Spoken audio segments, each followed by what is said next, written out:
televidentes, ¿no? Y al pueblo de Chiclayo, y sobre todo a Ferreñafe, en donde yo claro, estoy. La tierra de la doble fe. La tierra de la doble fe, exactamente. ¿Qué tal la causa ferreñafana? Sí, muy riquísima, riquísima. Exquisita. Por eso que vuelvo una vez más a rica y sabrosa, como dice la canción. Así es, y así como la mujer ferreñafana también. Ni hablar, ni hablar. Doctor, un abordaje rápido, haciendo uso de su capacidad de síntesis. Dicen que hay que pensar globalmente pero actuar localmente. ¿Cuál es la visión que tiene usted de la economía mundial?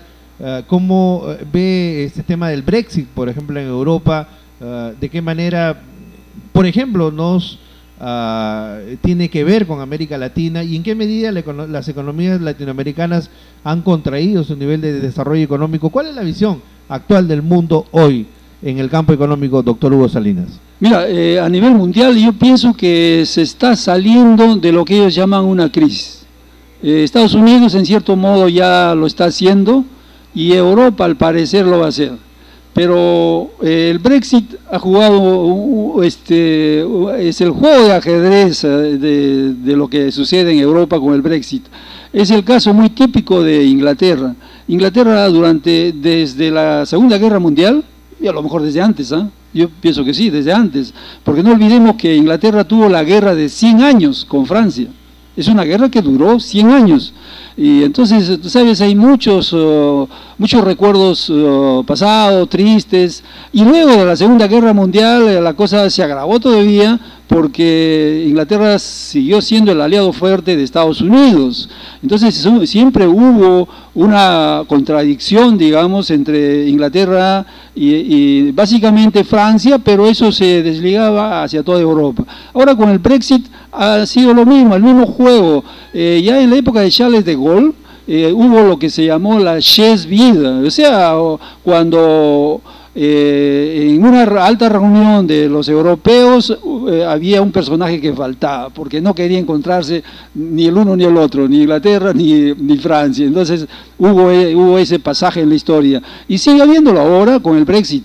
En el Brexit yo diría Cameron ha jugado un mal juego porque él quiso con eso levantar sus bonos, presionar a la Unión Europea para... Y finalmente apagó la luz y se fue. Así es. Eso es lo más fácil, ¿no? Sí, así es. Entonces, no es la... Bueno, yo diría, pues eso ha hecho de que exista un pequeño remesón en Europa, pero Europa está saliendo de la crisis. Lo que quisiera anotar cuando hablamos de crisis, es que es la crisis yo diría, para un juego de los grandes, el monopolio entre los grandes.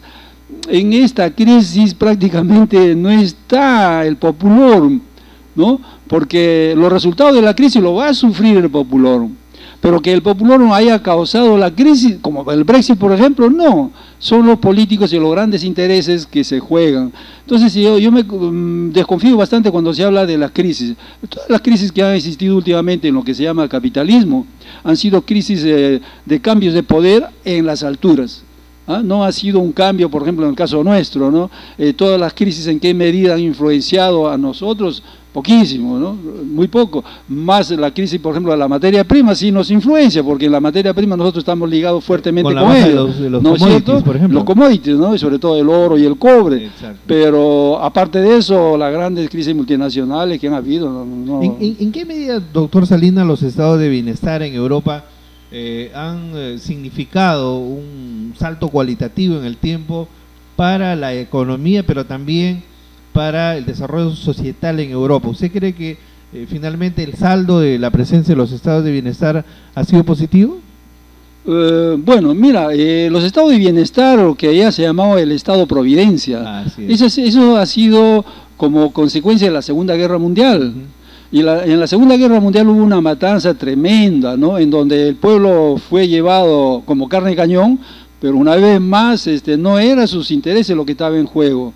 Entonces ahí se vieron actitudes como el que muy particularmente conozco en su historia en Francia.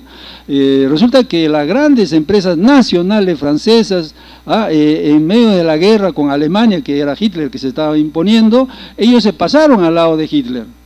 ¿no? Y cuando terminó la Segunda Guerra Mundial, indudablemente que esas empresas tuvieron que ser nacionalizadas. La cólera del pueblo francés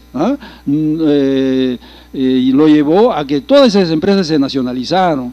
Y entonces, al nacionalizarse, al tener el poder prácticamente ahí la clase trabajadora, es cuando ellos ahí impusieron el estado de bienestar, porque el capital estaba completamente disminuido ante esas actitudes nefastas, ¿no? de solamente buscar el interés financiero y no pensar en el pueblo del cual ellos están viviendo. Entonces el estado de bienestar nace en esas condiciones, y por eso es que incluso se llegó a una cosa que aquí en América Latina ni en Estados Unidos se logró, es la indexación. A medida que la inflación crecía, por decir, un 1%, los salarios también crecían. A medida que la productividad crecía, los salarios crecían automáticamente, sin necesidad de huelga, automáticamente lo habían logrado, y eso lleva a un estado de bienestar, en donde el gobierno también es como lo hemos tenido en el exponente más grande no hace mucho, en el caso de Suecia. Ellos llegaron, el gobierno, a tener el 70% del PBI. Nosotros acá en el Perú al ajuste tenemos 19%, el presupuesto público es nada más que el 19% del PIB. En esa época del estado de bienestar llegaron al 70%, y los capitalistas, ellos estaban plenamente de acuerdo que el Estado se lleve una gran parte del resultado, porque no es de ellos, claro, el resultado es del pueblo. Entonces ellos aceptaron, ¿no?, tranquilamente, que el 70% del PIB vaya a la caja del Estado para construir ese estado de bienestar. Doctor, a propósito de Estado, de este concepto muchas veces que no tiene un sentido en el pueblo, en el hombre de a pie, pero que sin embargo, por ejemplo, para los teóricos, para los intelectuales como Octavio Paz en América Latina es una especie de ogro filantrópico, y para otros es una especie de leviatán. Desde la perspectiva económica, ¿qué es el Estado para América Latina hoy, para los países de América Latina? Desde que nació el Estado, Marx y Engels se encargaron claramente de tipificar qué es el Estado. El actual Estado. El actual Estado nada más que es un exponente de quien domina el acto económico. Es un instrumento de opresión de una clase sobre otra, como diría Marx. Exacto. Ese es el Estado actual. Porque nosotros, yo ahí también hago bastante diferencia cuando hablo, porque mucho decimos Estado para encubrir las actitudes de un gobierno. Así es, efectivamente. ¿No? Y por eso que ahí viene la confusión, ¿no? Dice, así es. Son las empresas del Estado, pero ¿quién las maneja? Las maneja el gobierno de turno. Exacto. Entonces hay que hacer el Estado como tal resulta siendo una entelequia. Lo usan bien para cubrirse, ¿no? Por supuesto. Porque en el Estado está comprendido el Estado y está el pueblo. Y entonces ahí hay un mal uso del término de Estado. Pero el Estado, en términos así propio, ya como lo has remarcado también, lo estudió muy bien Marx, Engels, y hicieron claramente la determinación que era el Estado en un sistema capitalista. Ahora, eso no quiere decir que es el único Estado, ¿no? Hay en nuestras sociedades tribales, por ejemplo, ellos han vivido sin Estado y se han gobernado muy bien y han desarrollado muy bien. Pero ¿qué cosa es Estado? Entonces, en las sociedades modernas, complejas como las nuestras, indudablemente que se requiere una mayor organización de la sociedad. Y eso implica un cierto tipo de Estado. Y justamente en el libro que te hablaba, yo voy a proponer un nuevo tipo de Estado, porque el Estado actual, por decir más claramente, el gobierno, el que maneja la actividad económica y social del país, es un gobierno que viene en base a unas elecciones como la que acabamos de tener, claro, las elecciones democráticas y representativas. Esas elecciones, el pueblo para lo único que lo usan es para votar, porque en el resto de cosas no interviene en nada. En el Perú no hay una democracia funcional, una democracia social, una democracia, como se decía en la década de los 70, de participación plena, pero no existe. No existe. Durante toda la época... Solamente nos llaman cada 4 o 5 años para depositar un voto de manera compulsiva. Y no hacen tan bonito el juego. Porque el que no vota tiene que pagar... Además que tiene que pagar, así es. Una cantidad ahí onerosa. Así es. Una multa. Así es. Entonces, yo estoy proponiendo que exista un nuevo tipo de Estado, un nuevo tipo de gobierno, un nuevo tipo de sociedad, una sociedad que sea organizada de otra manera, por ejemplo, que no existe el verticalismo. ¿no? En donde, por ejemplo, en nuestro presupuesto actual, el 75% del presupuesto, que ya es chiquito, pero el 75% lo maneja Lima. O sea, ahí se concentra. Es decir, el centralismo se ha empoderado, se ha fortalecido y se ha robustecido Y aún a más. pesar de que existe una ley de descentralización, ¿no? Pero esta no existe en la práctica, porque Así es. tenemos 24 gobiernos regionales en supuestas regiones, pero en realidad no existen las regiones tal como son, porque la departamentalización nunca ha dejado de ser. O sea, tenemos gobiernos regionales, pero no regiones, sino en departamentos. Sinónimo de departamento. Absurdo, ¿no? ¿No? Absurdo. Absurdo, así es. Y aquí sí, entrando ya en ese tema, hemos dejado de desandar mucho, porque en la década del 80, usted debe recordar, con todos sus errores se planteó el Plan Nacional de Regionalización en el segundo gobierno de Fernando Belaúnde, en el primer gobierno de García, la ley de bases de creación de las regiones orgánicas, ¿no? En este caso, por ejemplo, la región nororiental de Marañón, que cumplía con los conceptos que planteaba el sabio Javier Pulgar Vidal, la transversalidad en el concepto de regionalización, pero sin embargo a partir de los 90 esa se desandó totalmente, porque Fujimori de un plumazo lo mandó a su casa. Claro, ¿no? hasta ahí por lo menos teóricamente, conceptualmente, literariamente se ha avanzado en la descentralización. En buena cuenta no es descentralización, claro, lo que se ha hecho. ¿Por qué, doctor, los procesos de regionalización en el mundo son muy lentos? Tengo entendido que en Italia ha durado 100 años, en Francia otro tanto. Y en ningún sitio se ha plasmado, ¿eh? En ninguno que yo conozco, los países de Europa, Estados Unidos, en ninguno se ha plasmado la descentralización. Y es lógico. ¿Cómo tú puedes descentralizar una economía si está manejado por, como en los tiempos de Alan García se decía, los 12 apóstoles? Así es. O como hoy día, no hace mucho, Oxfam ha hecho una declaración pública después de un análisis, un estudio, no una simple declaración, y como lo ha hecho Tomás Piketty también, en el mismo sentido. Quienes manejan el mundo, por ejemplo, 62 personas tienen una riqueza igual a la mitad de la población mundial. Ellos deben ser integrantes del club de Bilderberg, ¿no? Bueno, aparte de eso, claro. Los súper ricos que manejan el mundo. Entonces, ¿cómo tú puedes descentralizar si a ellos no los has descentralizado?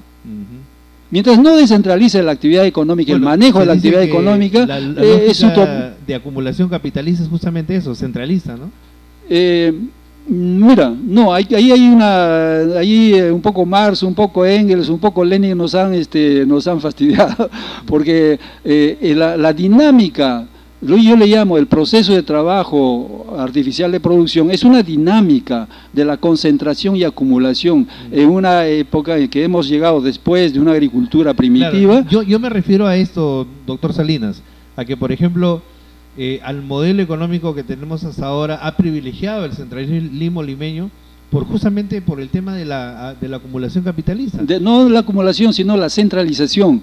Porque ha habido concentración y acumulación, es un proceso lógico en la actividad económica. Lo que ha pasado es que esa actividad económica está manejada por algunos, ellos no solamente han seguido la lógica de la actividad económica, sino la lógica de sus intereses, además. Entonces, a esa concentración y acumulación se ha acumulado un otro elemento que es la centralización del poder, la centralización de la economía, o lo que Lenin decía, el imperialismo. Entonces, eso es lo que pervierte totalmente, que toda la actividad económica, porque este mismo sistema en cierta medida nos facilita la concentración y acumulación, ellos añaden un elemento más de centralización, y de tal manera que quien gobierna el mundo pues son 4 o 5 gatos. Claro.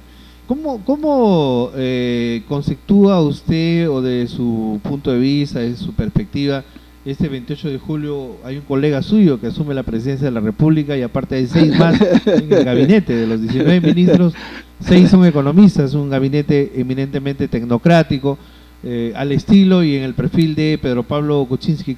¿Cómo prevé, es lo que nos preguntan a través de las redes sociales nuestros amigos que nos siguen en estos momentos en la entrevista, cómo prevé usted el manejo económico o el desarrollo del modelo económico en el contexto del gobierno de Pedro Pablo Kuczynski? De Pedro Pablo Kuczynski. Yo, mira, en cuanto ya estuve seguro de que Pedro Pablo Kuczynski, PPK, era ya el oficial ganador, yo redacté un artículo que se tituló, y lo pasé por la red, quizá a ustedes también les llegó, es un continuismo sin esperanza.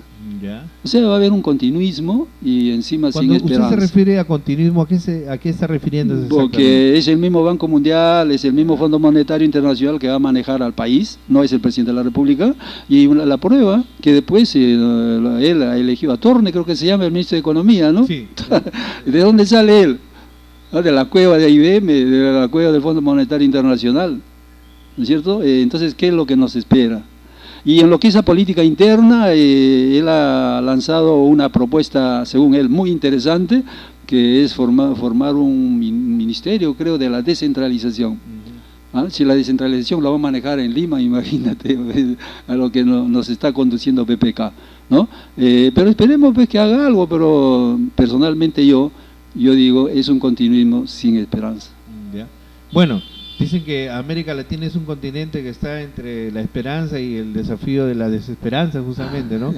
Y si alguien quiere resumir la historia de América Latina, se resume en dos palabras: es la historia de la dominación y la dependencia. O sea, no es casual lo que se da, lo que sucede, pero eso es por lo que el pueblo lamentablemente ha optado. O sea, si no ganaba Kuczynski, ganaba Keiko Sofía, con el agravante que el fujimorismo pues tiene, si se quiere, una trayectoria no necesariamente tan democrática, no necesariamente tan tolerante, no necesariamente tan respetuosa a los derechos humanos como agravante, ¿no?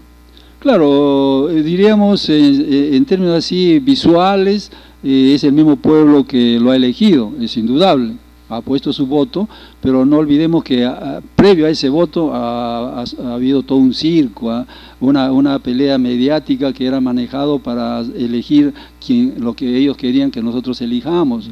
Y encima hemos tenido, y eso sí nos incumbe tremendamente, más de 16 candidatos y ninguno de ellos representaba al país. Perdón, doctor Salinas, pero por un poquito pasa Verónica Mendoza a la segunda vuelta. No se olvide que los dígitos de ventaja que le lleva a Kuczynski para pasar a la segunda vuelta han sido mínimos. Lógico, si hubieran tenido la genialidad de Santos y Verónica unirse, ellos ganaban. ¿Usted cree? Lógicamente, basta que tú sumes la ponderación de cada uno y ellos ganaban. Haciendo las sumas y restas. Las sumas y restas y ellos ganaban. Pero no quisieron, cada uno se fue por su lado. Como dijo alguna vez Enrique Bernales y otros analistas políticos, la izquierda peruana tiene la vocación tanática de asesinarse a sí misma. Sí, exacto. Pero al final, supongamos que haya ganado Verónica. ¿Qué es lo que nos ha ofrecido Verónica? Y nada más como ofrecimiento, como realidad es otra cosa. Exacto. El ofrecimiento de aumentar el sueldo hasta 1.000 soles. Mira, eso es para reírse. Como si fuera esa una solución. Y encima al mes siguiente Ollanta le da un patadón y aumenta él el sueldo de 100 soles. ¿Qué le quedaba para Verónica? 150. O sea que, ninguno de los 16 candidatos, ninguno de los 16 candidatos representaba al país. Ninguno. Entonces, ante eso sí nuestra responsabilidad. Ahí se juega mucho nuestra responsabilidad, porque por lo menos deberían haber candidatos que reflejen a lo que yo te estaba hablando de ese nuevo libro que voy a sacar, la teoría del cambio. Ni Goyo, que está en la prisión, tenía la osadía de lanzar un programa de transformación. Y él es de la izquierda, él es de un partido que se llama Recalcitrante de la Izquierda, y él maneja una región de hace varios años. Él tiene recursos para movilizar a la población socialmente y económicamente. Tenemos una izquierda que está manejando ciertos sectores de la población, pero desgraciadamente ellos no tienen en la cabeza, ni lo piensan, ni lo quieren, la teoría del cambio. Bueno, y después de Alfonso Barrantes no tenía una representación parlamentaria tan importante como lo tienen ahora. Son 21 congresistas, de la segunda fuerza parlamentaria. Así es, más que peruanos por el cambio. Así es. Desde los tiempos de Alfonso Barrantes tuve la suerte de conocerlo, porque en aquellos años yo estuve en la universidad y participaba en el Comité de Defensa de Derechos Humanos. Y entonces, como yo paraba todos los días en el comité, un día lo vi. Un buen tipo frijolito, ¿no? El frijolito, exacto. Lastimosamente mucho endulzamos nosotros los izquierdistas a nuestros líderes como frijolito, pero que en la práctica no han hecho nada ni tenían nada en la cabeza. Eso es lo triste. Eso es lo triste de nuestra izquierda hasta ahora, y es a nivel mundial, no es solamente acá en el país. Porque fíjate, ahorita mismo en Francia, ¿no? ¿Qué es lo que está pasando? Los famosos socialistas, a su presidente Hollande y su primer ministro Valls, ¿qué es lo que están haciendo? Es entregar el país a las empresas, a las multinacionales, así sin asco. Aunque en América Latina, doctor, hay un retroceso de la izquierda, el caso del kirchnerismo que está en franca retirada en Argentina, o el caso de Vilma Druset en Brasil, que está siendo altamente cuestionada, ¿no? O sea, claro, porque en realidad no son izquierdistas, pues. Hacemos una confusión tremenda, por eso yo te digo que es sumamente importante. ¿Cómo lo califica usted, como populistas de izquierda? Populistas, pues, ¿no? Populistas, ni siquiera de izquierda, populistas, ¿no? Nada más. Nada más, porque no hacen... Evo, ¿Qué le parece Correa? ¿Ah? Correa Evo, Correa, por ejemplo, han hecho mucho más que muchos otros, pero bueno, ¿qué? Haciendo regalos, pues, ¿no? Sí, como en su buena época lo hacía Chávez, ¿no?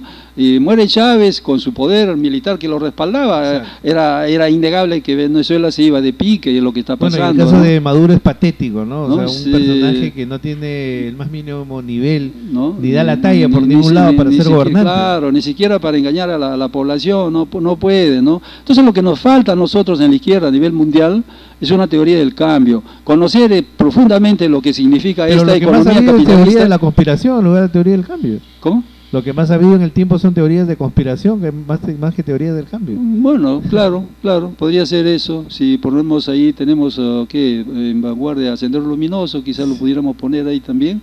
Claro. Pero, pues por eso yo digo, porque todos los grupos que han habido y que han querido realmente hacer el cambio no han tenido de cómo los elementos teóricos para realizar ese cambio. Entonces, cuando ellos llegan al poder, como es el caso de Goyo, como fue el caso de Frijolito, ¿qué han hecho? Nada. Y entonces eso es porque justamente dentro de ellos no tiene nada, ¿no? El famoso que siempre lo recordamos nosotros al presidente de Uruguay, no me acuerdo cómo se llama. El señor Mujica. ¿Ves? Bonitas palabras, yo las adoro, las palabras de Mujica, pero nada más que palabras, pues, él ha estado en el gobierno que ha hecho realmente por el cambio. Más allá que con el mismo Volkswagen viejo que entró haya salido, quede representativo ha dejado para su país, ¿no? Eso es lo que usted quiere decir. Claro, ¿no? Además de eso no hay. Una cosa es que él nos demuestre que en realidad es un tipo de pronto honesto, honrado, que no se aprovechó del poder, pero eso puede ser anecdótico frente a lo que significa realmente el que le haya dado valor agregado, por ejemplo, a la economía de su país, ¿no? Porque si uno llega a ser presidente de la República es para manejar los destinos del país. Así es, ¿no? con visión de futuro. Con visión de futuro. Y nosotros tenemos todos los elementos para ir adelante. Desgraciadamente nos falta eso, es lo que te digo. Nuestras izquierdas deberían movilizarse ideológicamente, pero las últimas elecciones igual lo hemos visto una vez más, es una lucha de personas, nada más, lucha de personas, y con eso no vamos a ir nunca, no vamos a salir del atolladero.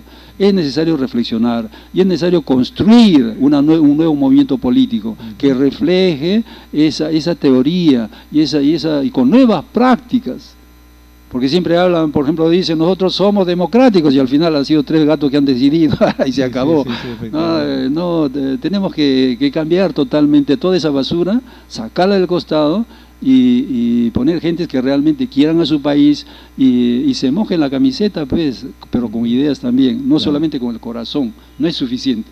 El corazón no es suficiente, hay que tener la idea clara del país. Aunque algunos dicen que el corazón siempre tiene la razón. Eso se da para los enamorados. En política no sirve eso. Bueno, mi querido doctor, yo le agradezco mucho su presencia, su participación y comprometiéndolo para más adelante seguir conversando sobre el tema económico, de repente para analizar el discurso del presidente sí, en materia económica. Claro, sí, sería interesante, porque tú sabes, sobre todo las líneas maestras de la economía en los próximos 5 años, que es fundamental, ¿verdad, doctor? Claro. Tener claridad respecto a cuál es la hoja de ruta que va a establecer este 28 de julio en materia económica, y justamente al lado del tema de la inseguridad ciudadana y el tema de la lucha contra la corrupción, que yo creo son las 3 patas del trípode fundamental en las que se va a basar este mensaje presidencial, ¿no cree? Sí, vamos a escucharlo y haremos un comentario, ¿no? Con todo gusto. Perfecto, doctor. Una vez más, muchas gracias por su presencia. Muchas gracias a ustedes.